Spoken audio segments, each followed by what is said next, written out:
దేని గురించి ప్రస్తావన చేస్తున్నాడంటే the entire church is one. ఎన్నో విమతాలు ఉన్నాయి, మనకు ఎన్నో సాధనాలు, ఎన్నో విధానాలు, ఎన్నో అనుసరణలు మనకి ఇందులో ఉండొచ్చు. కానీ ఆరాధన విధానాలు మారవచ్చు. ఇవాళ ప్రపంచంలో అనేక దేశాలలో క్రైస్తవ విశ్వాసం అది ప్రాకినప్పుడు ఆయా స్థానిక సంస్కృతి అందులో ప్రవేశించింది, స్థానిక భాషా నేపథ్యాలు అందులో ప్రవేశించాయి.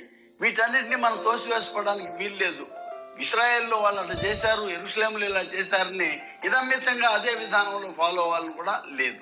కారణం ఏంటంటే ఇశ్రాయేలీలు కూడా ఆయన ఎర్ర సముద్రం దాటి వచ్చాక ఎన్నో సంస్కృతులు దాటుకుంటూ వచ్చారు, ఎన్నో దేశాలు దాటి వాళ్ళకి నచ్చిందేదో స్వీకరించారు. ఇవాళ యూదా సాంప్రదాయంలో ఎన్నో ఉన్నాయి అటువంటివి, వాళ్ళు స్వీకరించినటువంటి అడాప్ట్ చేసుకున్నటువంటి కల్చర్స్ చాలా ఉన్నాయి అందులో కూడా. అలాగే పౌలు